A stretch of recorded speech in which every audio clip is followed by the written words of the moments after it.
I don't know. Well, How did that we're segue? really exploring the Mendoza line of that interesting to boring ratio tonight. Yeah, we really are. Um, so moving right along to the current leaderboard. Here we are, Mustard Pickle snagging first place yesterday, followed by Slice and Repeat. And then I, I'm going with Eminem 08 coming in fourth with 84 points, followed by Dragon Attack in Green 18. So that's where we are right now. Today's writing prompt was Your name is Butterball. You were just pardoned by Herbert Hoover. What do you do next? Interesting prompt here. Where would you go if you were Butterball and you just got pardoned? Well, it's kind of funny that last week was Crow Week, right? Because now we're inside the head of a turkey, Mm, and it seems like an adjacency. I think I would go strong first person. I think I'm very curious to see what bird perspective is like, and what opportunities are available to a bird in the Great Depression. very, very interesting. We'll see how the authors fared with this prompt, and we'll start with they were in the top three last night, and they're in it again tonight. This story coming in from Repeat. Butterball Malone was in a jam. He had fully expected to spend the rest of his natural life in federal prison, but for reasons he did not understand, had just received word that President Hoover had granted him a full pardon. But why? Butterball wondered. He, along with his partner in crime, Franny, were the most notorious bank robbers in the Roaring Twenties. They had robbed more than 20 banks at gunpoint, making off with more than $1 million of cash. Both Butterball and Franny had vowed never to be captured alive, but during their last heist had walked into a trap set by the FBI and somehow had been. After spending 2 weeks in a small-town Iowa jail, Franny and Butterball were suddenly free. But Butterball was worried. Who had orchestrated their release? Was it Dillinger or Capone or someone else connected to the mob? Who did they now owe? What was wanted in return? Rather than stick around and find out, Butterball and Franny quietly slipped out of town, took on new identities, traveled west where no one would recognize them, and became beet farmers for the rest of their lives. They were never discovered and never found out why they were pardoned. Butterball and Franny, notorious bank robbers, get a full pardon from President Hoover for unknown reasons. The pair was recently set up by the FBI only 2 weeks prior, which worries Butterball, paranoid that the mob boss might be looking for some sort of favor in return. So the duo heads west, settling down as beet farmers, never to learn why, who, or what pardoned them. Yeah, this is interesting. The who, why, and what, it felt very, I felt like it left us with the surprise. Like there was a big world here with a lot of moving parts, but we didn't understand how the moving parts. We get references to Dillinger and Capone pulling the strings. We get reference to the president of the United States. They're notorious bank robbers. So clearly they have a high threshold for risk. Mm-hmm. And I wonder about the characters being able to settle into a beet farmery life once you've had the taste of something that thrilling. Mm-hmm. The fear, it's funny to me that they're so afraid of mob bosses and who got them out when they were unafraid of bank security systems. Right. Right. If they're notorious bank robbers, clearly that doesn't add up for me. What about you? Yeah, no, there was some definite plot holes here where I thought the characters, like the paranoia, I kind of got. I enjoyed that. The setting was also decent. I mean, you know, Iowa, bank robbing, Midwest in the 20s. It was all there. I had a general picture. But yeah, that plot really it just left me unsatisfied in the end. And and I think it's kind of one of those things that a lot of our authors run up against, and that's the building this really big world and then looking down at the paper and realizing you only have 3 lines left. You got to wrap it all up. And sometimes it's just easy to say, hey, they moved out west, became beet farmers, and never to find out what happened to that plot line. Yeah, it makes me question. I feel like the story is putting into question the idea of justice and the fact that like if you're getting thrills on committing crimes and outwitting the justice system, like it really calls into question the entire legal code if it's just arbitrary and there's no logic or rhyme or reason. It feels like it's such a heavily rational system of evaluation that like somehow the law should come down on them or they should have some heroic escape from it. The kind of the fizzle into anonymity.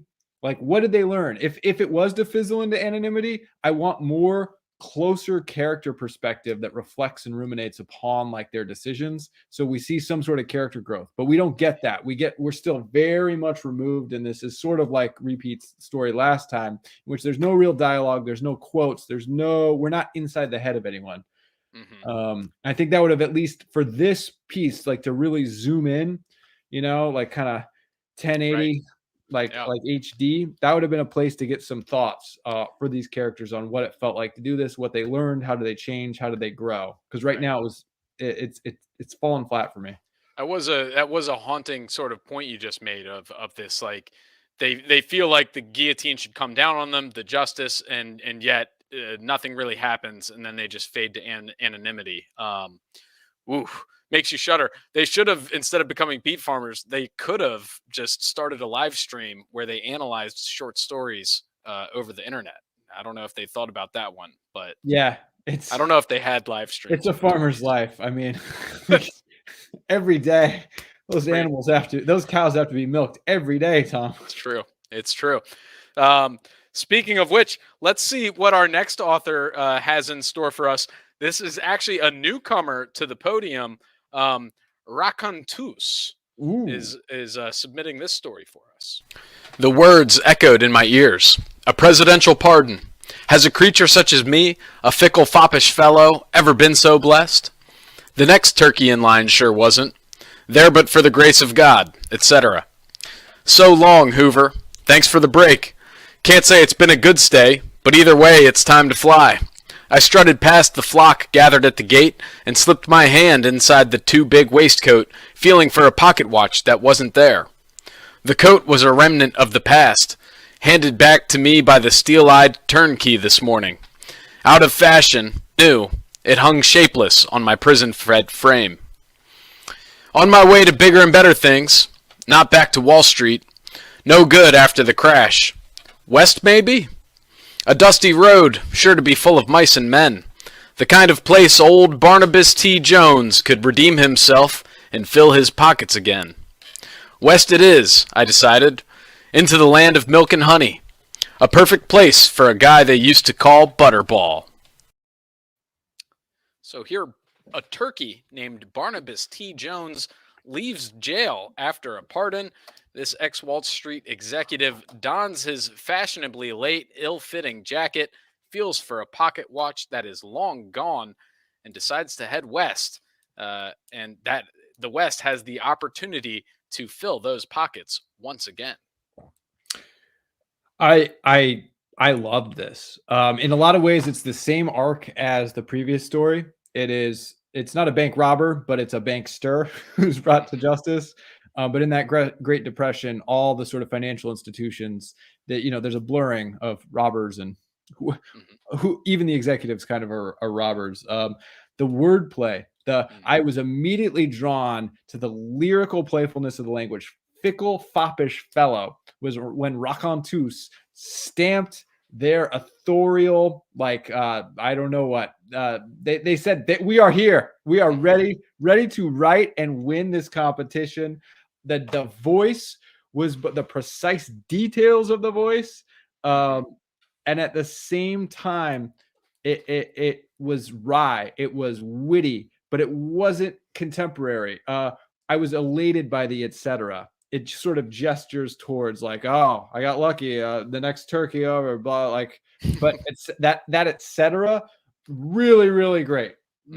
really, I was willing to see what happened, and that gave us the kind of narrative closeness to knowing this character and kind of like rooting for this character. We were invested emotionally in this character, so I think yes, closer to the bullseye on the character, the details, the pocket watch that wasn't there shows the fallen status. That, I mean, show don't tell. The very clever use of props. The out of fashion, the ill-fitting coat on the sort of the scrawny prison frame. Oh, you can just feel those details. So out of fashion and yet new. Like that's just great juxtaposition. Yeah. And then just heading west. It seems like that's still it. Head west to try to. I mean, wasn't a beat to fill the pockets. You know, that's got the empty pocket watch. They're ready to go commit some more crimes or more frauds or more. The West has always been a symbol of opportunity, you know, and it's the allure of that gold rush mentality that still draws people to sort of for their second act. It's like one of the things that makes America different than Europe, and American fiction. There has that sense of freewheeling westerly movement where anything's possible and you can make yourself up in language. If Huck Finn taught us anything, it's that like wild freewheeling improvisational wits can get you pretty far if you're a good enough talker.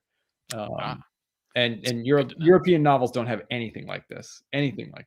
And so this felt very, given that we said Herbert Hoover, Great Depression, we got the reference to Of Mice and Men. There was a reference. I felt the Barnabas Tea thing. Was that a reference? That I don't know. We're gonna have to get our researcher, Lady J, on that. It is Tuesday night, so we can afford the crack research team just off camera. Love it. Yeah, we're coming up in the world. And while Lady J's on that, just stunning entry into the Clash of the Pencils foray by Raconteuse. Yeah. And now there's just one person left on the podium to see, and that is Slice's story. So let's see what they're bringing to the table. I should have thanked Herbie for the pardon, but he left me to trot a DC Hooverville with 3 of my family in a trench coat. My brother Tom walks us around with his shanks and loafers. My wife Becca and sister Sarah act as the torso, and I'm up top with the Stetson hat. When I'd see we should shift right, I'd poke my right spur into my wife's shoulder. That message would travel down turkey to Tom like synapses. He'd move right, and we'd wobble and slosh past soup kitchens with hungry, unsuspecting eyes on us. When I sat with Hoover, I'd negotiated the release for our gang. He said he'd abide, but couldn't let the public see the pardoning of all these birds. They wanted blood. We were criminal, and they wanted fat, juicy justice. If they could, they'd lather us all in butter and tarragon and roast us in ovens for hours, warm, savory air wafting out each time the doors opened. This crow didn't even have butter, let alone big birds like us. Becca and I had only been married a year before I'd let us out of the woods to chase to closer to the district. Tom and Sarah had come along too. They didn't have to, did they? They could have opposed me. We could have saved ourselves. I could have left them. That's the thing. I could have left them all there to be naked, hacked and bound and roasted on a table among potatoes, cranberry gelatin, and canned yams. We'd nearly make it out of the Hooverville and over the 14th Street Bridge, but something spoils our escape. I see a man at the end of a bread line rip a little girl to the ground as she stood in front of him. The child starts whimpering, and none of the scoundrels seem to hear her. I whip my neck back after realizing my gaze had lingered when a stop sign knocks my hat off and almost pinches my snood. I dig all my toes and spurs into Becca's shoulders, which must have sent a frenzied message down turkey because Tom's legs get crossed up and we all tumble out of the trench coat and onto the sidewalk. The world muffles. I get up off my breast and onto my toes to turn and see the little girl, mouth wide, pointing at us. She must have yelled turkey because all the Lions people notice us. One moves our way and is tackled by another. Soon a scrum of bums rolls after us. Tom, Sarah, and Becca react slowly as I sprint and flap madly away. I reach the bank of the Potomac and hear the crowd ripping my family to pieces behind me. I jump into the river before the mob sees me and float down until I clear the Hoover villains. I climb onto the river's edge to lay and dry in the warmth of the sun, and realization I'd survived justice. The cool November breeze waves my feathers and goosebumps my skin as a raft of ducks paddles by me with their bills up. I sit alone on Thanksgiving because I'd been chicken. A family of turkeys in a trench coat try to make it across the DC line and past hungry Hoover villains and soup kitchens. Unfortunately for Butterball, the family had once saved before from a Thanksgiving table, and twice now by arranging a presidential pardon cannot repeat for a third time. Instead, distracted by the brutality of humans fighting over food, Butterball sends mixed signals down Turkey, causing the family to expose themselves to a hungry mob. His family, unaware of the current foreshadowing, stutter steps a little bit too long and are ripped apart by the crowd, leaving Butterball to escape with only his shame and regrets. Slice has done it again. There's so much I love. The things that delighted the first thing where when we get the kind of comic book of kids standing on top of each other in the trench coat, right? But here it's turkeys, and when he says turkey to Tom, like synapses, the message going down. Mm-hmm. Oh man, that was fresh. That just had electricity in it. I loved that. There was such a great tension here between the sort of the Hooverville, the shanty towns, and the Hoover villains in the Hooverville, and the sumptuousness of the dinner, right? If they're in a breadline for food, and that like there's butter and tarragon, Butterball, but at the same time they're the object of this, and that's what everyone wants. Everyone wants those memories. They want a food supply that's viable, and yet they make it out as they escape. I think the character development very, very strong. The plot, some of Slice's stuff is plotless. Some of Slice's stuff is, this was a very tight plot. This paid off. The reason I think it paid off was because this moral dilemma that started with, I could have left them. And he doesn't. He tries to do it, but he's a turkey. What can he do? The scrum of bums, he flapped madly. He flapped madly away. The only move they have is disguise, right? And then he says he survived justice. And I was like, that's really interesting. All of these stories are about surviving different kinds of justice. This is mob justice. This is no legal system. This is sort of the primitive justice that's before, centralized authority and legal codes. But yet all of these are about going through the justice system and surviving the justice system. I think I like the plot for this one the best because we get the sense, like you said, of shame, and then we get the extraordinary puns about goosebumps, and then the just absolutely extraordinary last line. I was just chicken. I mean, a little cherry on top there with a bunch of other foul. Just a tight story here. It really had it all. It had the characters, it had the setting, it had the plot. Not really much I just really enjoyed the thought of like this turkey, first it convinced the whole family to move away from the farm and escape the Thanksgiving dinner, and then it convinced Herbert Hoover to pardon it, but then it just couldn't escape the third time. Third time was not the charm for this group of turkeys trying to escape being eaten. It had all the hallmarks of using freewheeling language and using improvisational wits to like keep escaping. That's the picaresque. That's like what is so great. Using language as a piece of agency and leverage to try. You're always at low status. You're using language to try to outwit a system that is constructed like a lot of obstacles that are coming down on you. And the language is the only weapon you have. And Slice's wordplay is pretty killer. He wields it well. Pretty killer indeed, as 3 turkeys end up chicken dinner or turkey dinner. But we've heard from us too, and that really doesn't matter. That's just because we like to do that part of it. Honestly, if we could, we don't have to include that part in live stream at all, really. I mean, we could just hit the update refresh button and let everyone know. Well, what is that? People, I know. I mean, people, I'm just saying. people want a little I'm just bit. saying And for our one viewer out there, this is for you. All that analysis. But we just hit refresh on the update leaderboard. So now this is what it's all about, folks, is what the people thought in the internet land. So I'm going to hit refresh right there, and we will see what exactly that means for leaderboard implications. And wow, look at this repeat on top tonight with 165 points, followed by Racontus and then Slice.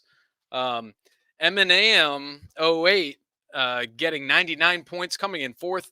Champion with 57, Mustard Pickle 45, the Doctor 34, and Green 1815. Interesting daily scores here. And for the weekly, that means Repeat is now on top with 280 points. Slice in second with 255, followed by Mustard Pickle and M&M 08 and Racontus. But look at that. The top five, still anybody's ball game. I love it. There is no clear favorite on Tuesday. No, not at all. So interesting. A lot of work left to be done this week, and let's see what the writers are going to be working with. And that is, the year is 2058, and it's the first Thanksgiving on Mars. Where would you go with this, Greg? Well, I think we're going to Mars. I think we're going to Mars with this, Tom. Do you now? Interesting. Yeah, so, I'm definitely... We do have some setting. We don't really have plot or characters. We just have a year setting and a physical location of Mars. Very interesting. Very interesting. Yeah, there's a lot of places to go. Maybe some Martian pilgrims. I also wonder about Storybot. I feel like the conventions of grammar are getting here. I think there needs to be apostrophe in that IT apostrophe S, and I think it's a comma splice. I'm seeing a little comma splice action. Not in it. Hey, wow. No one's trying to get. Well, you know, I was told that grammar doesn't matter. Grammar doesn't matter. Storybot is grammar agnostic. So there you go. So, Storybot, and you know how Storybot loves those experimental, avant-garde. He likes the avant-garde sort of submissions. Yeah. Obviously, it means Storybot is learning something. He's learning fast. Yeah, it's adapting to. Well, anyways, we don't need to get into Storybot's head too much. Wait, I do think we have a report from Lady J in research. Oh yeah, and Barnabas T. Bullion. We have some data here. We have a lot of data. A wealthy man, and this was the reference that Racontus made. I hope I'm pronouncing that right. My French is pretty brutal. But Barnabas T. Bullion was a wealthy man born in a wealthy and powerful East Coast bullion mining family. He considered gold to be his birthright, and on September 23rd of 1848, obtained a land grant to mine Big Thunder Mountain in the Western River Valley of Arizona. The company, however, was seemingly run out by the time by one Henry Ravenswood, founder of the Big Thunder Mining Company, which had stolen land from the native Shoshone peoples. I'm probably mispronouncing that. By 1870, Bullion joined the Society of Explorers and Adventurers, where he became friends with the Inventor and Society president Jason Chandler. And so, yeah, he's a character from the Big Thunder Mountain Railroad as a member of the Society of Explorers and Adventurers. Wow. What a reference there from Racontus. That is deep. That is deep. I did not see that one coming. Yeah. And thank you very much, Lady J, for the support there. That would not have come on any other day. Any other day of the week. Any other day. Expect that sort of stuff. Yeah. Just on Tuesdays, folks. So save your densest things. Yeah, your really obscure references that you need the Crackpot research team. That's a Tuesday feature. That's a Tuesday type thing. It's like our Taco Tuesday. Yeah, right. All right, and with that, we only have a couple minutes left, but just enough time for the top 5 sentences of the day. Woo! Let's get into it. Number 5 from M&M 08. Nevertheless, he was pardoned by Herbert Hoover, a king nobody ever really liked in that kingdom, in exchange of being labor in the mines. So that was a great submission there by M&M. Took a quite a turn. I'll have to catch you up on it later. Number 4 from Mustard Pickle. Butterball wiped some ash from the abandoned hobo fire and drew war paint under his eyes. A broken mop handle sharpened into a shank would have to do for now. That was an escape from DC type situation where the turkey had been pardoned, but similar to Slice's mobs of angry. Yeah, there's hungry, a lot of mob justice going on. Yeah. So Herbert Hoover seems to associate mob really justice. evoke a certain type of mentality. So yeah, Butterball there, they had to fight their way back to the Rhode Island farm that gave them to Herbert Hoover for that PR stunt. Number 3, coming from Slice, I should have thanked Herbie for the pardon, but he left me to trot a DC Hooverville with 3 of my family in a trench coat. Really setting the tone there and never taking his foot off the gas until those birds got, I don't know, what they deserved, possibly, depending on how you read it. They deserve it. I don't. Well, honestly, the Butterball deserved it. His family didn't. But so I guess it was a poetic injustice, really. Number 2 from Eminem 08 again. His name is Butterball.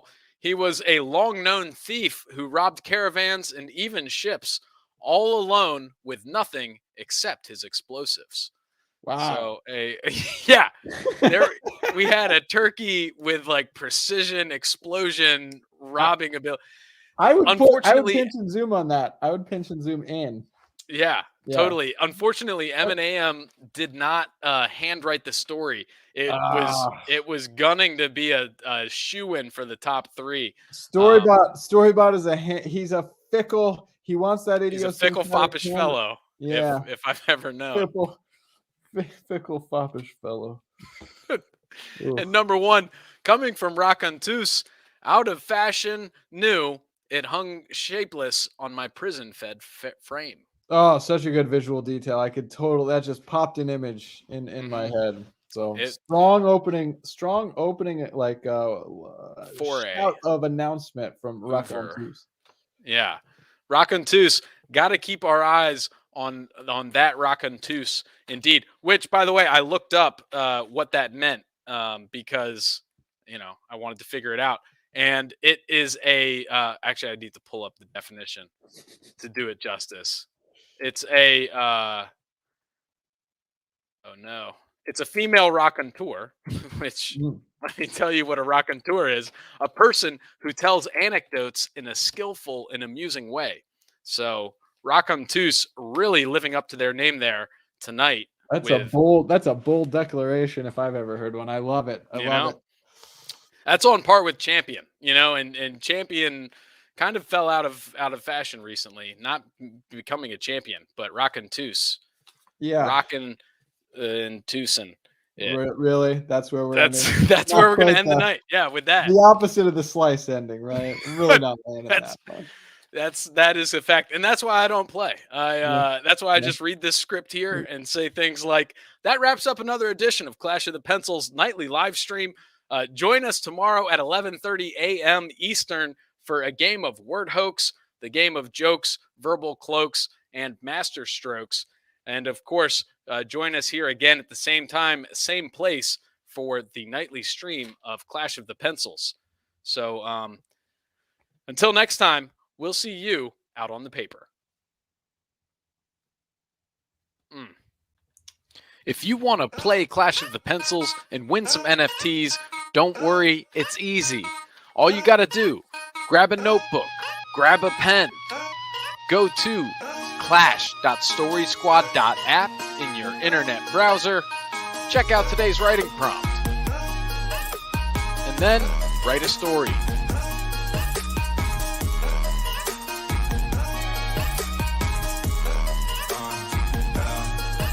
All right, once you're done with that, all you got to do, take your phone, snap a picture,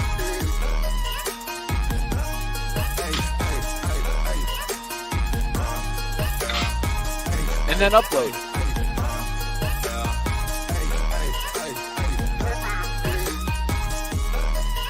It's just that simple to play and win in Clash of the Pencils.